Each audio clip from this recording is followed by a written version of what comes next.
हो पातालवासी देवांतक और नरांतक, क्या तुम दैत्य माता अदिति की पुकार की उपेक्षा का दुस्साहस कर रहे हो? यदि अब भी तुमने मेरा आह्वान न सुना तो परिणाम तुम्हारे हित में ना होगा।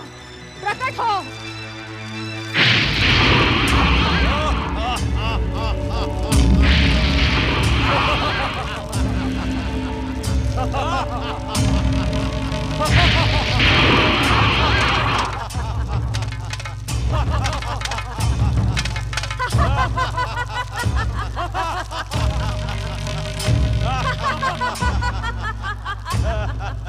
प्रणाम दैत्य माता। कौन हो तुम तीनों? मेरी इच्छा के बिना इस यज्ञ कुंड से कैसे प्रकट हुए? हम पातालवासी दैत्यराज देवांतक और नरांतक के सेवक हैं।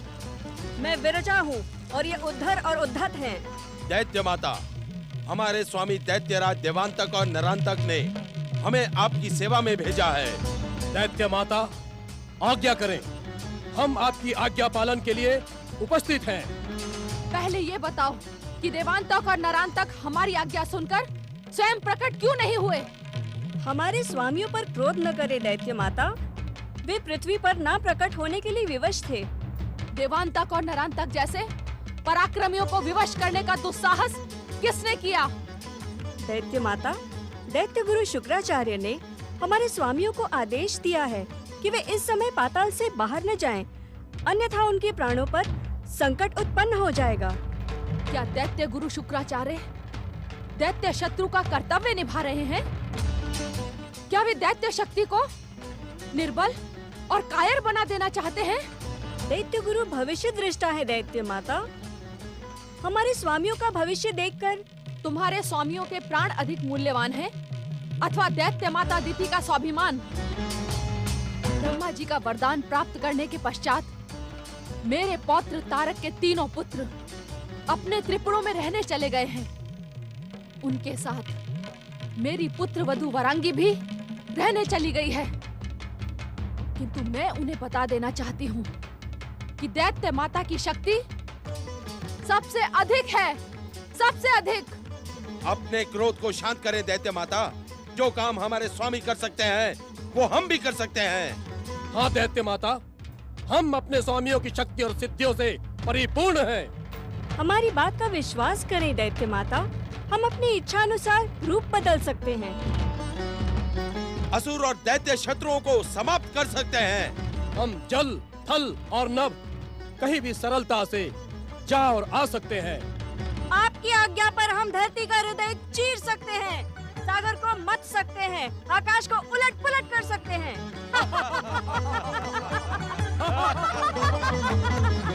हमारी सेवाओं से आप प्रसन्न हो जाएंगी दैत्य माता। परंतु मुझे तुम्हारी बातों पर विश्वास नहीं हो रहा है। आपके विश्वास के लिए हम आपको अपनी सिद्धियों का चमत्कार दिखाते हैं दैत्य माता।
मेरी छोटी बहन दैत्य जाति की परम शत्रु देवताओं की माता और मेरी सौत अदिति मेरे स्वामी कश्यप ऋषि को किसी अज्ञात स्थान पर ले गई है।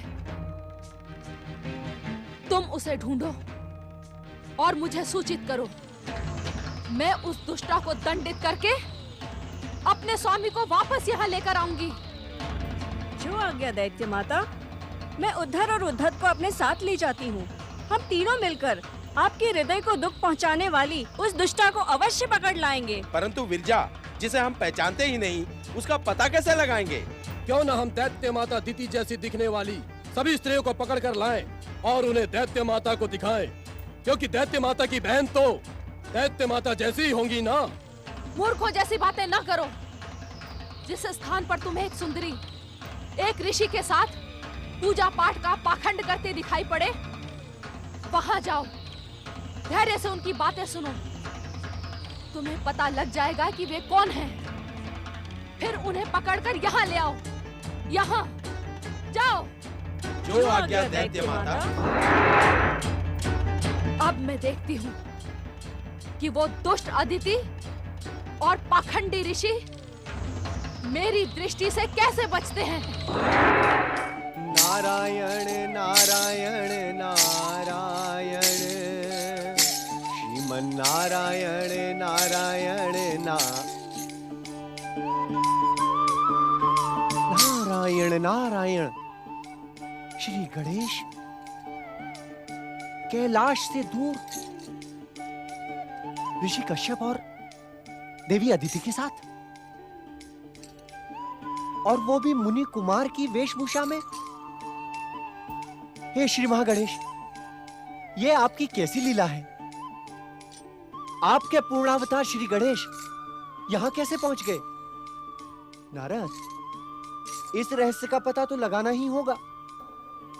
समय की आवश्यकता के अनुसार अब श्री गणेश एक साथ 2 अवतार धारण करेंगे। श्री गणेश आदित्य के रूप में महोत्कट अवतार और देवी पार्वती के पुत्र के रूप में मयूरेश्वर अवतार धारण करेंगे। नारायण नारायण। तब तो मुझे श्री गणेश के महोत्कट अवतार के दर्शन करने ही होंगे। नारायण।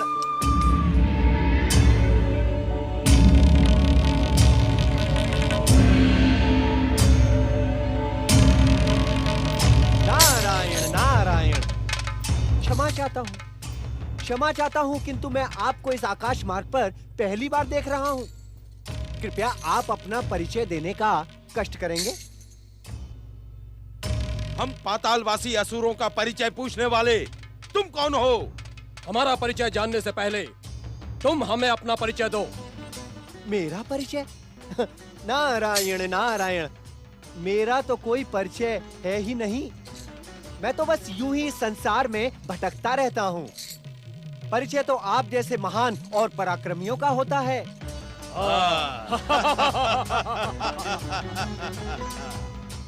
तुम इतने मिष्टभाषी हो सकते हो, ये तो मैंने सोचा ही नहीं था। पातालवासी दैत्यराज, नरांतक और देवांतक का नाम तो तुमने अवश्य सुना होगा। हम उन्हीं के सेवक हैं। देवांतक और नरांतक, वे तो महान पराक्रमी हैं। उनकी विध्वंसक शक्ति से ये सारा संसार थरथराता है। किंतु आप उन महान दैत्यों की सेवा छोड़कर यहाँ क्या कर रहे हैं? अपने स्वामियों की इच्छा और दैत्य माता अदिति की आज्ञा से हम उनकी सौत दुष्टा अदिति का पता लगाने निकले हैं। क्या तुम उनके बारे में कुछ जानते हो? देवी अदिति? नहीं, मैं उस विषय में कुछ भी नहीं जानता। अन्यथा मैं आपकी सहायता अवश्य करता। श्री महागणेश आपका कल्याण करें। मैं चला। नारायण नारायण।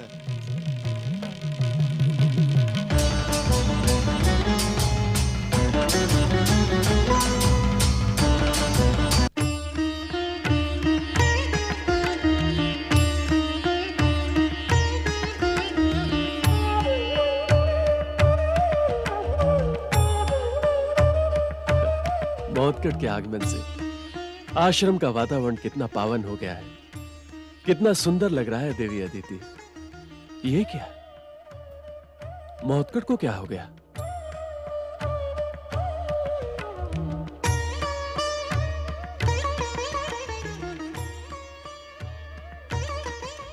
क्या सोच रहे हो पुत्र? तुम कुछ कहो अथवा ना कहो महोत्कट, किंतु तुम्हारी गंभीरता देखकर मुझे ये आभास हो रहा है कि तुम इस समय यहाँ नहीं हो। मैं शरीर और आत्मा के साथ पूर्ण रूप से यहीं पर हूँ माता। परंतु क्या पुत्र? माता, मैं यह सोच रहा हूँ कि इस आश्रम में मेरा कोई बाल सखा नहीं है। कैलाश पर मेरे साथ खेलने वाले बहुत से साथी थे। स्वयं भैया कार्तिकेय भी मेरे साथ खेलकर मुझे प्रसन्न रखने का प्रयास करते थे। मेरी गंभीरता का कारण यही है माता। यदि मुझे मेरे साथ खेलने वाला कोई न मिला तो। नारायण नारायण।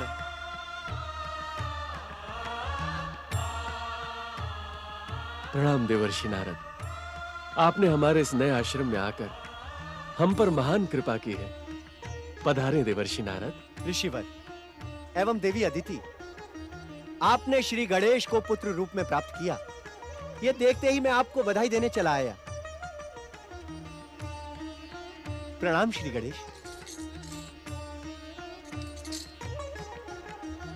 महोत्कट अवतार श्री गणेश, क्या आपने मुझ नारद को पहचाना नहीं?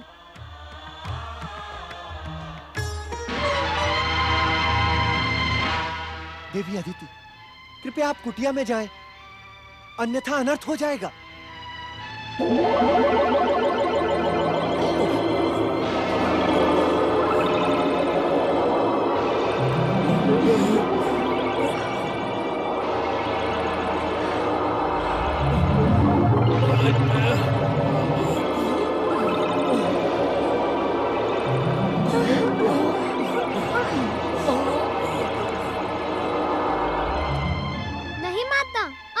कुटिया में छिपने की कोई आवश्यकता नहीं है। अब आप सब मुझे आज्ञा दें। प्रणाम महोत्कट अवतारी श्री गणेश। नारायण नारायण।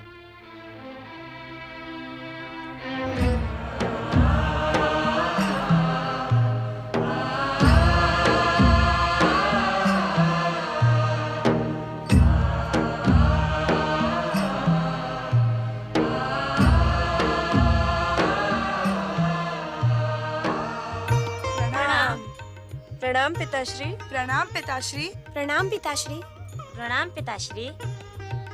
न जाने श्री गणेश कहाँ चले गए। हमने कैलाश का चप्पा चप्पा छान मारा किंतु वे कहीं न मिले। उनके बिना हमारा मन ही नहीं लग रहा है।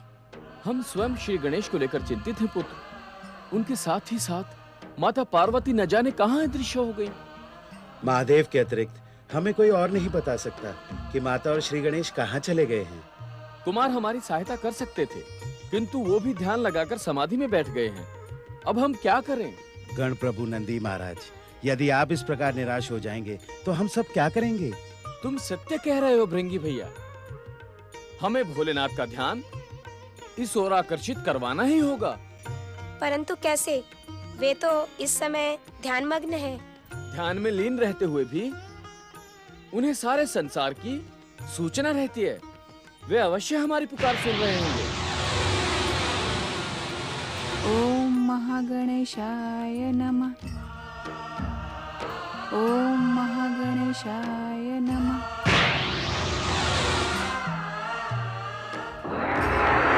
महादेव, आप भी अदृश्य हो गए। महादेव अदृश्य हो गए। महादेव भी अदृश्य हो गए। ओम महागणेशाय नमः। ओम महागणेशाय नमः। ओम महागणेशाय नमः।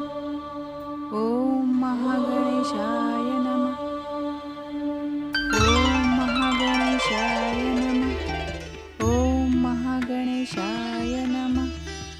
ओम महागणेशाय नमः।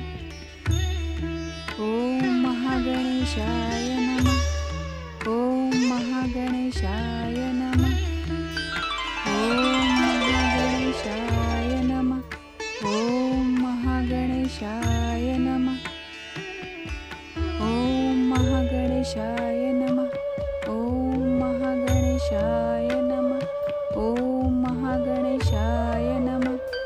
ओम महागणेशाय नमः। देवी पार्वती, अपने ध्यान को विराम दें। आंखें खोलें देवी पार्वती।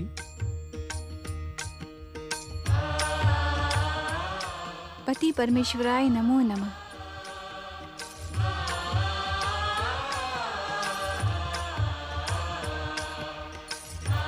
स्वामी, गणेश के ना रहने से मेरा मन अशांत हो गया था, इसलिए मैं आपको बिना बताए यहाँ चली आई। और तुम्हारा मन अथवा कुमार कार्तिकेय का मन? गणेश के ना रहने से कुमार का मन विचलित है। मुझ में तो आपके संपर्क के कारण जनहित और लोक कल्याण के लिए विष धारण करने की शक्ति है, परंतु कुमार वो अभी एक मेरा बालक है, इसी कारण मुझे यहाँ आना ही पड़ा। तुमने उचित ही किया देवी। अशांत मन को शांत करने के लिए सर्वोत्तम उपाय है परम देव श्री महागणेश की आराधना। स्वामी, परम देव की एक ऐसी विचित्र लीला है। एक और उन्होंने देवी अदिति के मन में गणेश को पुत्र रूप में पाने की कामना जगा दी है, और दूसरी ओर स्वयं गणेश मुझसे ये कहकर गए हैं कि वे एक अन्य अवतार लेकर कैलाश लौट आएंगे। न जाने उस अवतार का समय कब आएगा। मैं कब तक अपने पुत्र के लिए यूं ही तड़पती रहूंगी। परम देव श्री महागणेश ने गणेश के माध्यम से वो सत्य कहलवाया है जो अब उनके अगले अवतार के रूप में घटित होगा। इस कारण उनकी बात पर आस्था रखते हुए कैलाश पर ही गणेश के लौटने की प्रतीक्षा करें। स्वामी, गणेश को कैलाश में ना पाकर मेरा मन कचोटने लगता है। पुत्र गणेश तुम्हारा प्रिय पुत्र है, ये सत्य हम भलीभांति जानते हैं, परंतु तनिक कुमार कार्तिकेय, नंदी, भृंगी और शिवगणों के परिवारों की तो चिंता करें। वे सब आप दोनों के वियोग से दुखी हो रहे हैं। देवी पार्वती, अब विलंब ना करें, हमारे साथ शीघ्र कैलाश चलें। जो आज्ञा स्वामी।